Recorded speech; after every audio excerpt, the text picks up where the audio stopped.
The door creaked open under the weight of my exhaustion, my shoulders aching from hours spent shelving novels and carrying boxes at the bookstore. I expected the usual stillness, the faint hum of the refrigerator, maybe the sound of Jessica's laughter floating from her room as she scrolled through her phone. But the moment I stepped inside, I felt it. The air was heavy, electric, almost suffocating. That old tension that had haunted my childhood, the kind that made even breathing feel like walking on eggshells. The living room lights blazed too bright, and in the center stood my mother, arms crossed, lips pressed into a thin, sharp line. Her expression was one I knew well, disappointment laced with anger, the prelude to another verbal storm. My stomach dropped before she even opened her mouth. Something bad had happened, something that, somehow, was about to be pinned on me. "There you are," she said, her voice slicing through the room. Each word carried that razor edge I'd come to recognize, the one she saved for me, never for Jessica. My eyes darted around, searching for context, for clues. That's when I saw Jessica on the couch, her lower lip trembling, tears pooling perfectly in her eyes like a rehearsed performance. I'd seen that look 1,000 times before, the innocent act, the helpless victim routine. My gaze landed on the coffee table. A white envelope lay open, the letterhead of the university unmistakable even from a distance. My pulse quickened as I caught fragments of words. Academic dishonesty. Immediate expulsion. My mind tried to piece it together, but before I could ask, my mother's voice cracked like thunder. "This is your fault!" she shouted. The words hit me before I could even understand what was happening. "What?" I managed to say, confusion thick in my voice, but she wasn't interested in explanations. "You put too much pressure on her," she snapped, jabbing a finger toward Jessica. "She had no choice but to cheat. You made her feel like she wasn't good enough." My grip tightened around the doorframe as I tried to process the sheer absurdity of it all. Jessica cheated on her finals, and somehow, I was the villain in this story. Jessica sniffled, dabbing at her perfectly smudged mascara. "You're always showing off how perfect you are," she said, her voice soft and shaking just enough to sound believable. "I just wanted to be as good as you."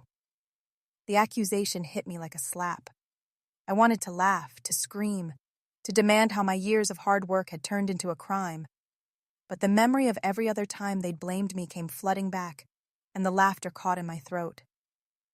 I remembered being 8 years old, standing in the principal's office as Mom dug her nails into my wrist, accusing me of making Jessica steal lunch money. The security footage had proven otherwise, but I never got an apology. I remembered every Christmas where Jessica unwrapped brand new designer gifts while I received hand-me-downs wrapped in reused paper. "Jessica deserves nice things," Mom would say. "You don't need to be spoiled." Even in high school, it never ended. I'd worked 2 part-time jobs, saved every penny for a used car, only for Mom to demand the money for Jessica's new laptop. "She needs it more," she'd insisted. "Don't be selfish." Always Jessica, always her, always my fault. Now, years later, the same script was playing out, the same characters in the same toxic story. Only this time, I wasn't a child anymore. Mom's face twisted in rage as she stepped closer, her voice rising with every word. "This family has done everything for you," she hissed. "And this is how you repay us? By making your sister feel like she'll never be enough?" I felt something inside me crack, not a clean break, but a slow, painful snap too. Hat had been building for years. My heart pounded, my palms trembled, but for once, I didn't back down. "I had nothing to do with this," I said quietly, meeting her gaze for the first time. My voice shook, but the words were steady, grounded. "Jessica cheated. That's on her." The silence that followed was deafening. Jessica's sobs hiccuped to a stop. My mother's lips parted in disbelief, as if she couldn't comprehend a world where I talked back. In that moment, surrounded by the ghosts of every injustice I'd swallowed, I realized something monumental. This was the day my family truly turned on me. It wasn't the first time, not even close. The moment my mother's voice rose in accusation, something deep inside me recognized the rhythm, the familiar choreography of blame. Jessica would make a mistake, tears would follow, and before long, the spotlight would shift to me. I had spent most of my life in this unspoken play, cast as the villain no matter how the story began. There was never a moment of pause, never a question of fairness, just automatic condemnation, as though being the elder meant I was the root of every problem that ever touched our family. I could trace the pattern back as far as memory allowed. When Jessica broke Mom's favorite vase at age 6, I was the one punished for not watching her. When she copied a friend's homework in middle school, Mom called it bad influence. My influence. It didn't matter that I was in a different grade, a different class, even in a different part of the house. If Jessica's halo slipped, I was expected to polish it until it gleamed again. That was my unspoken job, to carry the weight of her wrongs without complaint. I remember one afternoon, I must have been 10, when Jessica came home crying because her friend accused her of stealing a bracelet. She swore she hadn't, but I saw it later, tucked neatly in her drawer. When I tried to tell Mom, she looked at me with cold disbelief. "You should be ashamed," she said. "How Dion? Are you lie about your sister?" The sting of those words burned more than any punishment ever could. Jessica stood behind her, silent but smirking, and I realized then that truth didn't matter, only the narrative Mom wanted to believe. Years passed, but the script never changed. Jessica learned how to weaponize her tears, how to turn every situation into proof of her fragility and my cruelty. If she got a bad grade, it was because I made her feel stupid. If she missed curfew, it was because I didn't set a good example. My existence became a convenient excuse for her failures. The more she faltered, the more Mom tightened the leash around me, convinced that if I were just better, quieter, smarter, kinder, Jessica would stop making mistakes. The injustice of it all seeped into my bones until I stopped fighting back. I learned the safest path was silence. Apologies rolled off my tongue like second nature, even for things I hadn't done. "I'm sorry" became my armor, a meaningless phrase I used to diffuse storms before they began. And for a while it worked. As long as I absorbed the blame, the house stayed peaceful. But peace built on guilt is fragile, and mine was always one accusation away from shattering. Even when the truth was undeniable, when hard evidence proved Jessica's lies, it changed nothing. Like the time the principal called home about the stolen lunch money, the security footage showed Jessica taking it plain as day. I thought that would finally be the end of it. That maybe, just once, Mom would look at me and see innocence.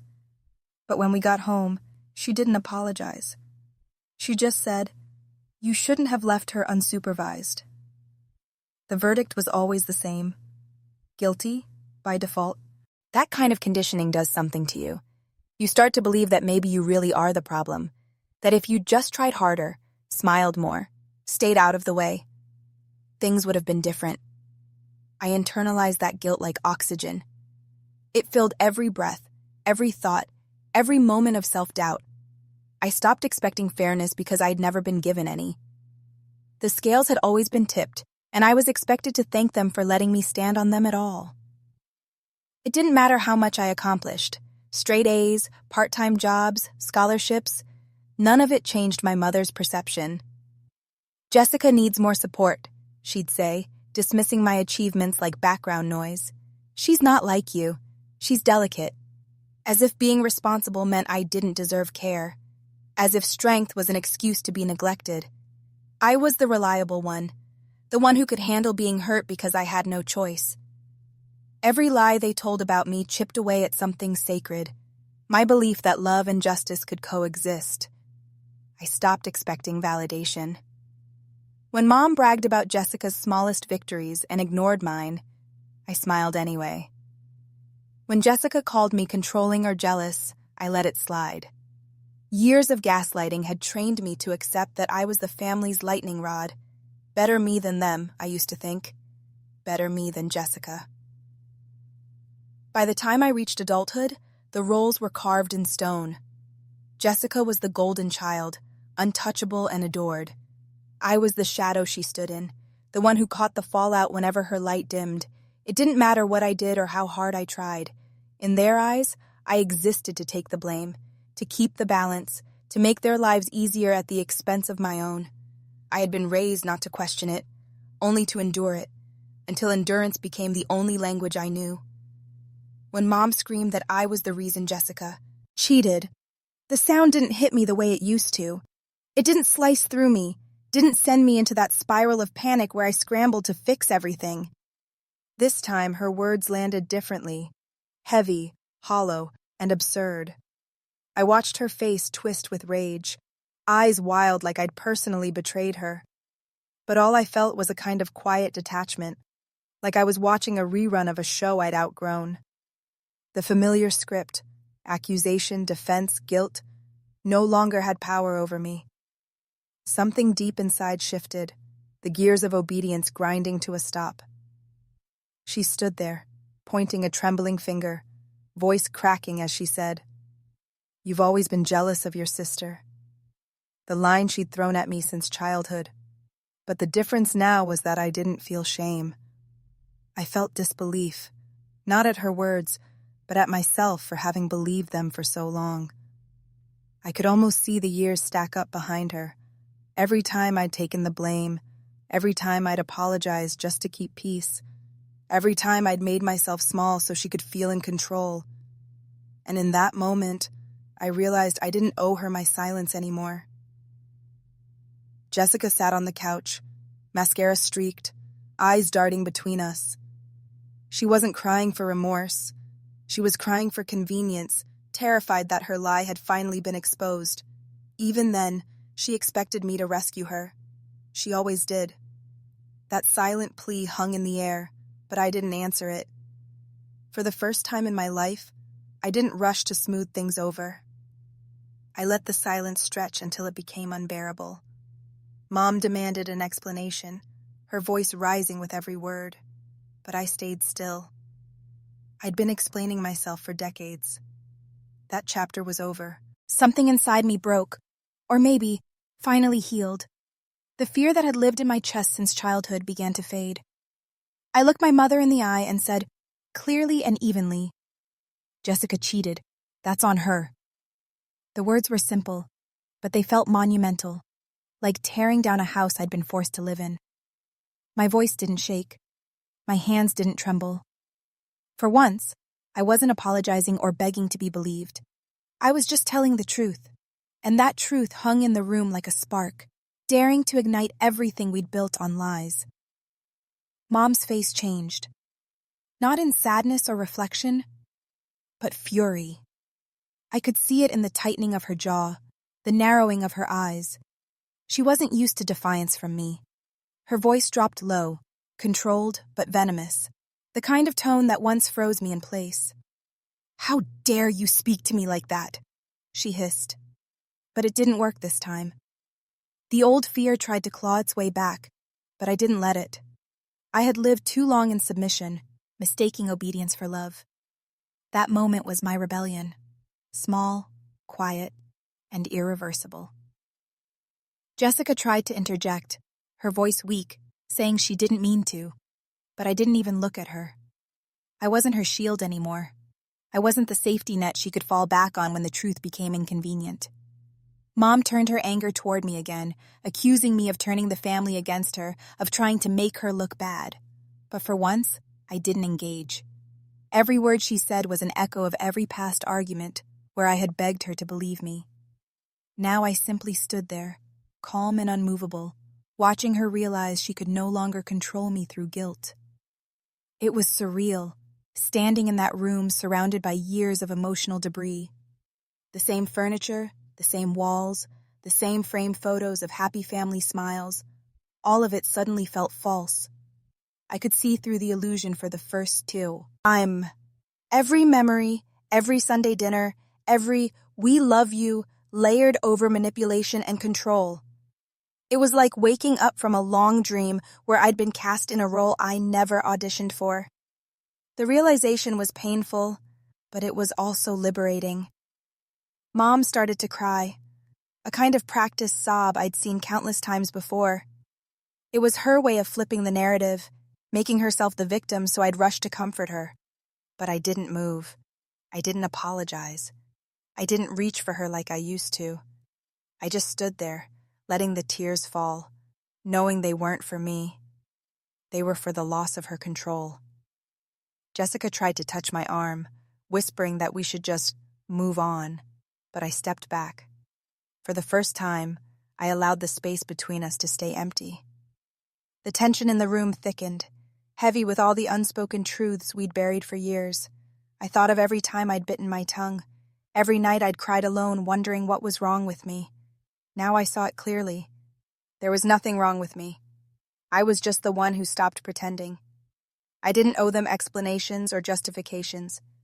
I owed myself freedom from the endless cycle of blame. The silence that followed wasn't awkward. It was sacred. In that moment, I didn't feel like the daughter they'd raised. I felt like someone entirely new, someone who no longer needed permission to exist. Their disappointment, their anger, their disbelief, none of it touched me anymore. The breaking point wasn't a loud explosion. It was quiet, resolute, and final. A boundary drawn not in anger, but in clarity. For the first time in 23 years, I wasn't the one holding everything together. I was finally letting it fall. That night, the house felt heavier than ever. Every corner thick with silence that wasn't peaceful but suffocating. My room, once my only refuge, now felt like a museum of everything I'd endured. The posters on the wall, the books on the shelf, the bed I used to cry into. All of it carried echoes of apology, submission, and smallness. As I folded my clothes, my hands trembled, not from fear, but from the unfamiliar weight of choice. For the first time, I wasn't being told what to do. I was deciding. The act of packing wasn't just preparation. It was rebellion stitched into fabric and zippers. The duffel bag looked pathetically small on the bed, but somehow it felt like freedom. I placed each item carefully. A pair of jeans, 2 shirts, the sweater I'd bought myself last winter. Every piece I packed was a reminder that I still owned something, even if it was just my will to start over. Then I found the photo, buried under old report cards and receipts. It was me at 9 years old, smiling with missing teeth, eyes unburdened. I stared at that face for a long time before sliding it into the front pocket. That little girl deserved more than this, and I was finally going to give it to her. I counted my money twice. $60. It wasn't much, barely enough for food and a bus ride, but it was mine. Every coin represented a boundary I was ready to protect. I stood in front of the mirror, hair messy, face swollen from crying, but something in my reflection had changed. I didn't see the quiet, compliant daughter anymore. I saw someone who was finally done surviving for other people, someone willing to face the unknown just to feel safe again. Down the hall, I could hear the faint hum of the TV, my mother watching some reality show like nothing had happened. The smell of her perfume still hung in the air, cloying and sharp, a scent that used to comfort me, but now only made me sick. My heart pounded as I zipped the bag. Every sound felt amplified, the rustle of fabric, the creak of the floorboards, the soft click of the zipper. I paused, half expecting her to burst in and start another fight, but the door stayed closed. For once, I didn't wait for permission. When I opened the front door, the cold night air hit me like a slap. It wasn't cruel. It was cleansing. The wind carried away the last traces of the house's warmth, leaving only the bite of reality. Behind me, I heard movement, the shuffle of slippers, the sound of her voice calling my name. "You're really doing this?" she said, half disbelief, half anger. I didn't answer. The words had no power anymore. I stepped outside, 1 foot past the threshold that had kept me prisoner for years.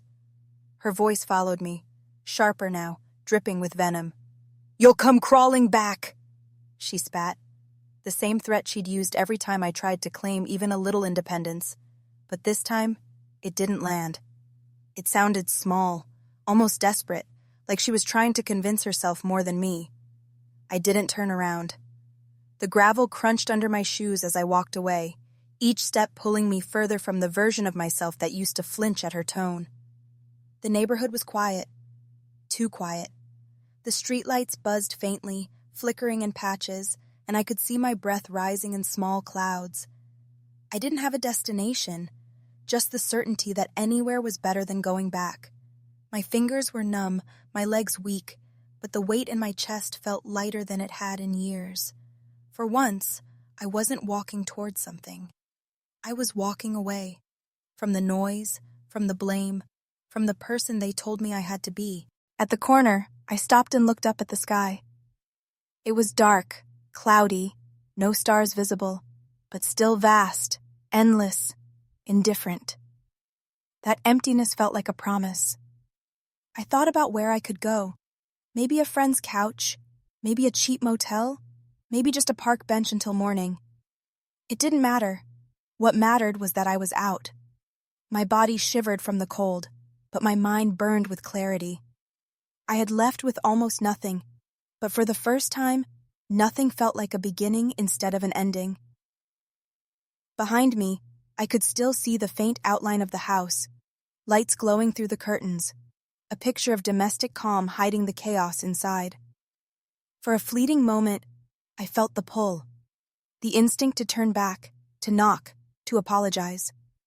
But then I remembered every night I'd cried in that house, every time I'd been silenced, every lie I'd been forced to live with. My mother's words echoed again. "You'll come crawling back." And this time, they only made me walk faster. The street stretched ahead like an unwritten page, empty but full of possibility. My shoes scuffed against the pavement, the duffel bag digging into my shoulder, but I didn't care. I was finally outside the walls that had caged me. The wind stung my face, the night pressed close, and my heart, fragile, trembling, alive, kept whispering the same quiet truth. I was free, and I didn't need to look back. The train station became my first shelter, a place where I could disappear without questions. The benches were hard, the lights too bright, and the announcements never stopped, but the chaos felt safer than the silence of my old home. I wrapped my jacket tighter around me as people rushed past, each one heading somewhere they belonged. I didn't belong anywhere yet, but at least now, I wasn't pretending. The hum of the trains became my lullaby, the tiled floor my proof that I had survived the first night. Yet alone. The mornings were the hardest. The cold air cut through my clothes, waking me up before the sun even rose. My reflection in the vending machine glass looked hollow, eyes swollen from exhaustion, hair tangled from restless sleep. But beneath the fatigue was something new, a faint spark, the beginning of determination. I had nothing left to lose, and that realization made me fearless in a way I'd never been before. When I saw the help wanted sign at a greasy diner across the street, I walked in without thinking twice. The manager, a woman in her 50s with tired eyes and kind hands, looked me over once and said, "You can start washing dishes tonight." That sentence felt like a lifeline. I didn't care that my hands would be raw or that I'd smell like old grease. It was work, and work meant survival. That night, as I stood at the sink surrounded by steam and clattering plates, I told myself this was how freedom started. Small, quiet, unnoticed. The pay was barely enough, but every dollar I earned felt sacred. I learned how to stretch a single meal into two, how to make coffee last an entire day, how to shower at the train station without anyone noticing. I hid my few belongings in an old locker near Platform B, sleeping with one arm looped through my duffel bag just in case. Some nights, fear crept in. Fear of what would happen if I got sick, or if someone recognized me. But those fears never outweighed the relief of not being under my mother's roof. One day, the waitress at the diner called in sick, and the manager asked me to cover her shift. I stumbled through my words, spilled a drink, and dropped a plate. but by the end of the day, she patted my shoulder and said, "You did fine, kid." That tiny bit of kindness nearly broke me. It was the first time in years someone had spoken to me without blame, without judgment.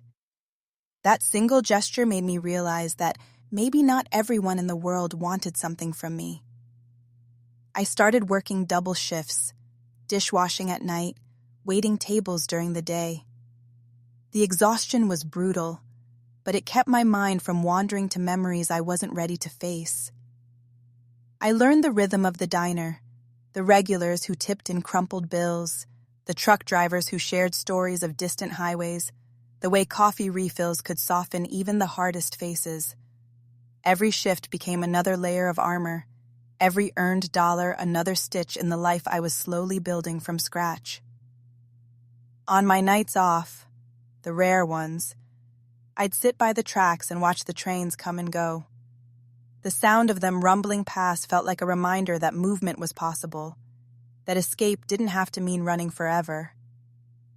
I'd count the lights disappearing into the distance and whisper to myself that one day I'd be on one of them, headed somewhere new. Somewhere I wasn't haunted by voices telling me I'd never make it. There were moments of weakness, nights when I'd see families laughing together at the diner and feel something inside me ache. I'd think of my sister, my mother, the home that wasn't one. But instead of spiraling, I'd focus on the dishes in front of me, on the hiss of the coffee machine, on the weight of the tray in my hands. Work became my therapy. Motion became my comfort. As long as I kept moving, I couldn't fall apart. After a few weeks, the diner owner let me sleep in the storage room, behind the kitchen. It wasn't much, just a cot, a blanket, and the steady hum of the refrigerator, but it felt like luxury compared to the train station floor. For the first time in months, I could lock a door behind me. That tiny space became my sanctuary, my proof that I was capable of standing on my own, no matter how small my world looked from the outside. I started saving. Slowly, painfully, a few dollars at a time. Each bill went into a jar I hid under the cot, labeled future. I didn't know what that future looked like yet, but I knew it wouldn't include begging for love or approval. The girl who once believed she needed her family to survive was gone. The woman scrubbing dishes until midnight, counting every cent, learning to sleep without fear. She was just beginning to exist. When I logged into that old savings account, I wasn't expecting much. Maybe a few $100s left from the part-time jobs I'd worked through high school. But when the balance showed zero, my stomach dropped. I refreshed the page 3 times, thinking it had to be a glitch. It wasn't. Every cent I'd saved for college, the one dream that kept me going through years of chaos, was gone. I stared at the empty screen, feeling the blood drain from my face as the reality sank in. My hands trembled as I scrolled through the transactions. They weren't random withdrawals or bank errors. Each payment had a name, my mother's, hotel stays, designer purchases, even Jessica's study trip to Paris. The dates lined up perfectly with the times they'd told me to trust them or let family handle the finances. The betrayal wasn't just financial, it was personal. It was a message. Your dreams don't matter. For a long moment, I just sat there, staring at the account history, unable to breathe. The numbers blurred together through tears I couldn't stop. Every dollar represented an hour I'd worked late, every shift I'd taken when I should have been studying, every time I'd said no to myself so I could save for something better. And now, it was gone, taken by the very people who told me family meant loyalty. I remembered the nights I'd stayed up balancing those savings, proud of myself for managing something they never taught me. I used to imagine my first day of college, walking across campus with a backpack full of possibility. Now, that dream felt like a cruel joke. My mother's voice echoed in my head. "You're so dramatic. It's just money." And it made my chest tighten. It wasn't just money. It was mine. When I called her, she didn't even sound guilty. Her tone was flat, dismissive, as if I were a child complaining about something trivial. "You weren't using it," she said. "Jessica needed it more." That sentence hit harder than any slap could have. In her eyes, I wasn't a daughter. I was a resource. My worth existed only in what I could provide. I hung up before I said something I couldn't take back. Then, I sank to the floor of my tiny room behind the diner and cried until my throat ached. The betrayal wasn't new, but this one cut deeper than all the others combined. This wasn't just a stolen account. It was the theft of years, effort, and hope. The realization hollowed me out, leaving behind something sharp and cold where love used to be. That night, I couldn't sleep. Every time I closed my eyes, I saw her face, calm and unapologetic. I thought about Jessica's expensive dresses, the vacations, the way Mom would post about sacrifice online while using my money to fund their comfort. The hypocrisy burned through me like fire, and for the first time, the sadness began to shift into something else: resolve. I opened my laptop again and printed every statement, every transfer, every shred of proof. I highlighted the transactions with shaking hands, one by one. The more I documented, the less powerless I felt. It was like piecing together a crime scene. My crime was trust, and the evidence was undeniable. The tears dried, replaced by a quiet, focused anger. I didn't tell anyone what I was doing. At the diner, I smiled, took orders, wiped tables, and kept my secrets close. But every night after my shift, I returned to those papers, my proof, my motivation. I pinned them to the wall above my cot, a timeline of betrayal staring back at me. Each page reminded me that love without respect is just manipulation wearing a smile. When the crying stopped, there was only silence, a strange, heavy silence that felt like a turning point. I wasn't the same person who had walked out of that house. Something inside me had shifted. My mother had stolen my future, but she didn't destroy it. Because for the first time, I realized the truth. She could take my money, my plans, my peace, but not my will to rebuild. It started with a single candle, lavender and sage, poured late at night in the corner of a tiny room behind the diner. The wax smelled like calm, like the peace I hadn't felt in years. I didn't plan for it to mean anything. I just needed something to keep my hands busy, something to drown out the noise of my thoughts. As the flame flickered in that first jar, I felt a strange sense of control, like I could shape something beautiful out of what life had burned down. Every evening after work, I'd mix scents in mismatched mugs, testing combinations until I found the ones that felt like me, soft, grounding, alive. Lavender for healing, sage for strength. I'd label them with words I wished someone had said to me. You're enough. Breathe gain. Start over. It wasn't just wax and fragrance. It was a quiet rebellion against the people who tried to erase me. When my mother found out, she laughed. Candles? She said over the phone, her tone dripping with mockery. You think you'll make a living off of that?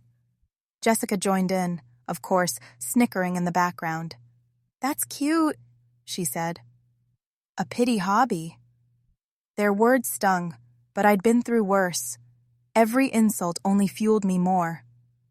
I poured another batch that night, my hands steady even though my heart was shaking. The sabotage came next. A few days later, someone reported my small online page for violating policies. I didn't need to guess who it was. Then, a mutual friend told me Jessica had been spreading rumors that I'd stolen the candle idea from her. I didn't even respond. I'd wasted too many years defending myself against their lies. This time, I let silence do the talking, and I kept creating. I used recycled jars, secondhand pots, and dollar store supplies. Every paycheck, I'd save just enough to buy more wax. Slowly, the shelf in my room filled with rows of candles, each one different, imperfect, but real. My room smelled like hope. It was the first time in years that something I touched didn't turn to chaos. it turned to light. Then came the turning point. One of my coworkers, a college student named Mia, saw me sketching new label ideas during lunch. She asked what I was working on, and when I told her, she smiled. "You should post these," she said. I laughed at the idea. I didn't even have a decent phone, but she insisted, helped me take photos, wrote a little caption, and posted the first video on her TikTok. Just 15 seconds, just a glimpse of my candles. I didn't think about it again until the next morning, when my phone started buzzing non-stop. At first, I thought something was wrong. Then I opened the app. Thousands of likes, hundreds of comments, people asking how to buy them. I sat there frozen, scrolling through messages from strangers who said my candles made them feel calm, safe, seen. They didn't know my story, not yet, but they felt what I had poured into the wax. I cried, but this time it wasn't from pain, it was disbelief. After years of being told I was useless, someone finally saw value in what I created. That single post became the spark that shifted everything. Mia helped me set up a small shop online. Orders trickled in slowly at first, then all at once. I stayed up until dawn, pouring candles and packaging them by hand. The exhaustion felt different now, purposeful, earned. My mother found out through a relative. Her tone changed instantly. She called me ambitious now, pretending she'd always believed in me. Jessica sent a fake friendly text asking if I needed help managing the orders. I didn't reply. Their sudden interest only confirmed what I already knew. They only show up when there's something to take. But this time, I wasn't offering. Every candle that left my little workspace felt like reclaiming a piece of myself they'd tried to own. The business wasn't just survival anymore. It was my voice. My hands smelled of lavender and wax, and for the first time in my life, I didn't feel small. I didn't feel like their burden or their scapegoat. I felt like someone who had finally created light. Out of darkness they left me in. The orders came faster than I could keep up with. At first, it was a few messages a day, people asking for custom scents or gift sets. Then, seemingly overnight, it turned into hundreds. My email pinged nonstop, my Etsy dashboard flashing with notifications I couldn't even process.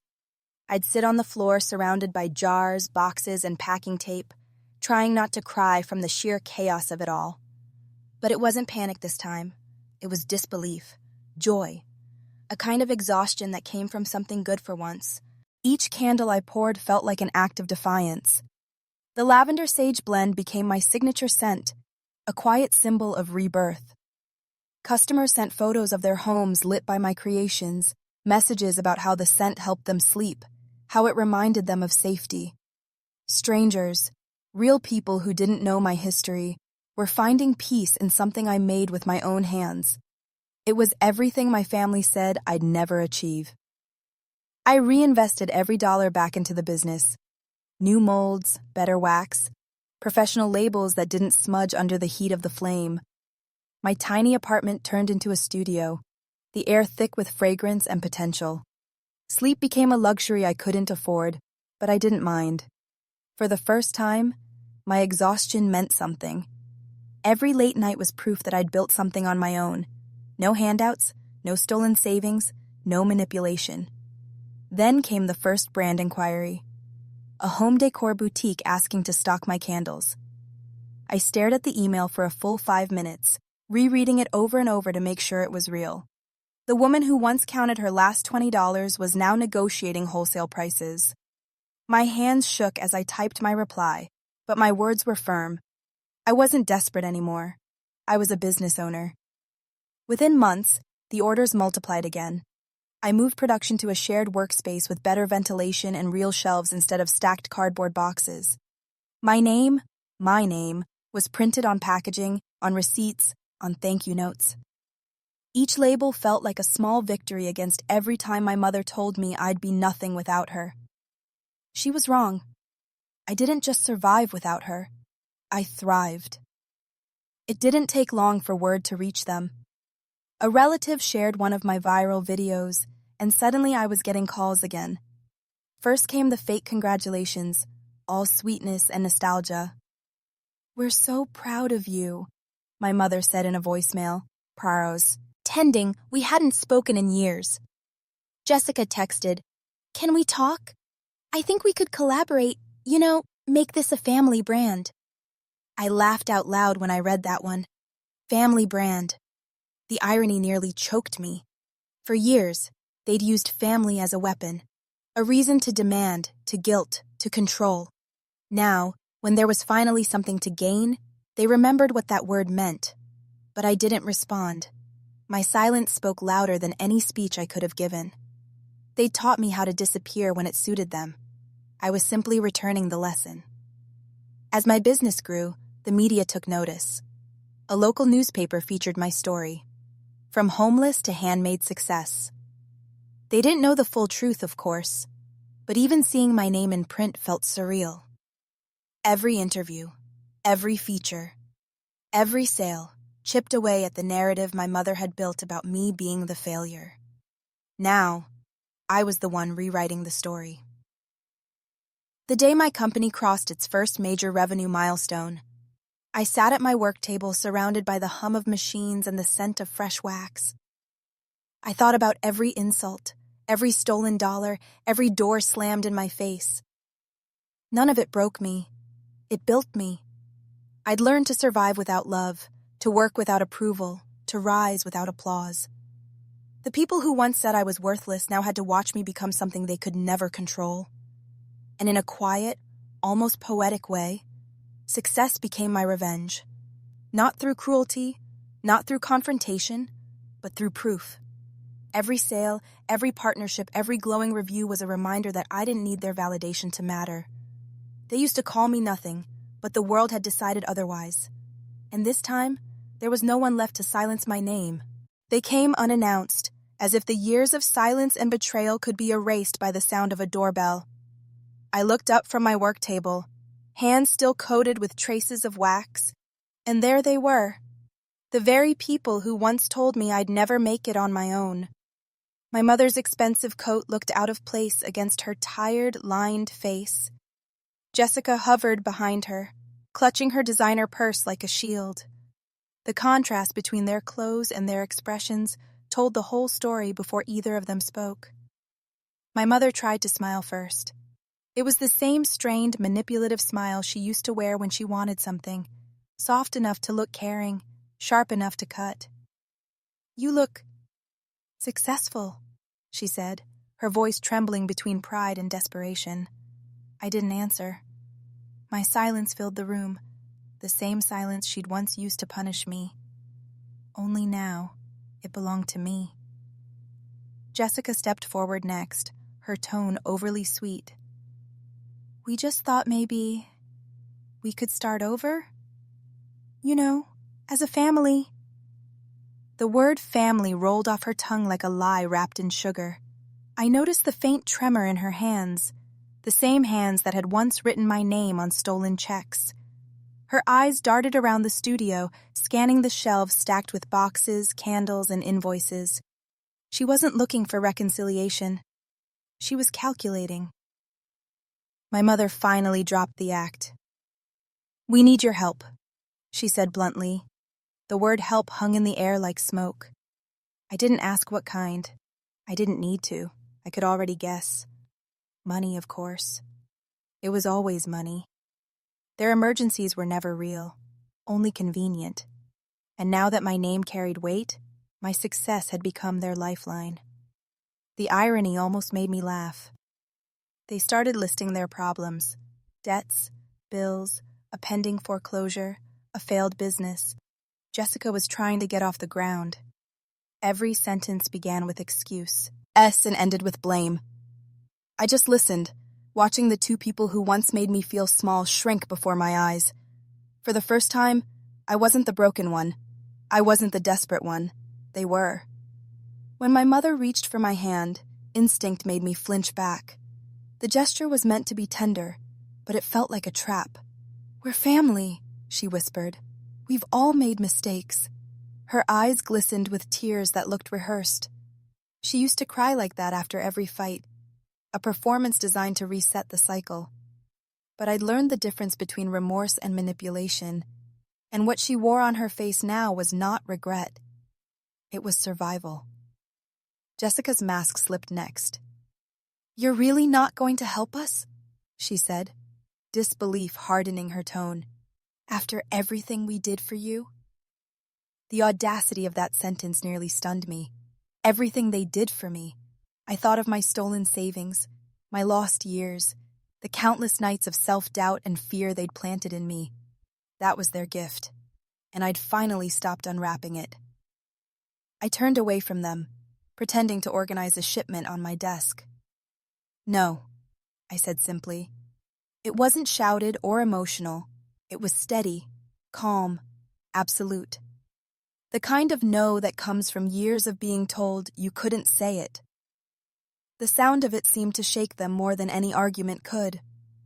My mother blinked as if she couldn't comprehend the word, as if her control had been revoked, and she didn't know how to exist without it. Jessica muttered something under her breath. Something about how fame had changed me, how I'd forgotten where I came from. But I hadn't forgotten. I remembered everything, every wound, every insult, every manipulation. Remembering was how I'd survived. Remembering was how I'd built the life they were now begging to be part of. They lingered a few moments longer, trying to find the right words, the right angle to twist. But when I picked up a new batch of candles and began labeling them without looking up, they finally understood. I wasn't their scapegoat anymore. I wasn't their wallet, their backup plan, or their silent victim. I was free, and they no longer had a place in the world I built from the ruins they left behind. Success didn't arrive overnight. It was built in small, quiet victories that no one clapped for. Each candle I poured, each late night I worked alone in my tiny studio, became part of something bigger than survival. It became proof that I could exist beyond their control. The more I built, the less I needed their approval.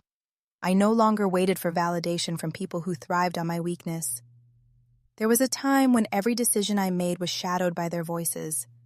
My mother's criticism, Jessica's mockery. They used to echo in my head whenever I tried something new. But somewhere between the scent of melted wax and the rhythm of work, those voices started to fade. They were replaced by a quieter one, my own. It didn't scream for acceptance. It whispered strength, confidence, and peace. The company grew faster than I imagined. Orders turned into partnerships, partnerships into opportunities. I began hiring others, girls who reminded me of who I once was, the ones who were told they'd never be enough. I saw in them the same spark that had once been dimmed in me, teaching them how to stand tall, how to build something from pain, became its own kind of healing. My small business became a refuge, not just for me, but for anyone who had ever been underestimated. Each product I created carried a message, a reminder that beauty could rise from brokenness. I didn't want to sell candles anymore.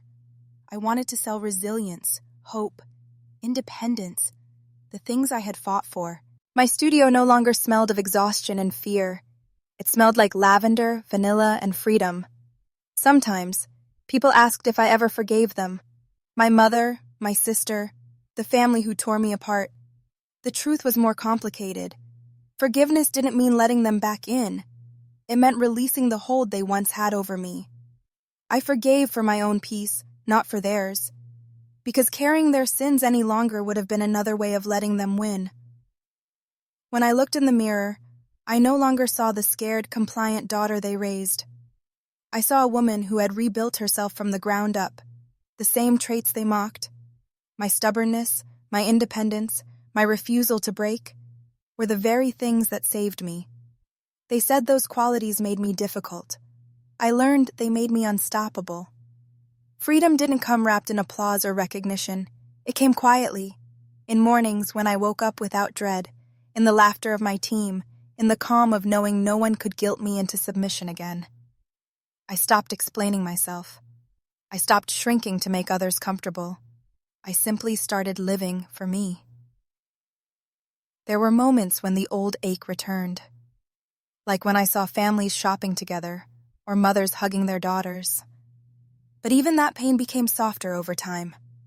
I learned to fill the empty spaces with kindness, purpose, and new connections. The love I once begged for, I now gave freely to others who needed it, without expecting anything in return. My story began with loss, but it evolved into something far more powerful. I didn't need revenge in the way they expected. No dramatic confrontations, no ruined reputations. My revenge was silent and steady, carried out in every breath of peace they once swore I'd never have. I didn't need to destroy them to win. I just needed to stop letting them destroy me. Now, when I walk through my studio, surrounded by warmth and light, I realize that success wasn't about proving them wrong. It was about proving myself right. That I was always enough. That I always had power. That I didn't need their permission to shine. Every candle that burns carries a piece of that truth, glowing in the darkness they left behind.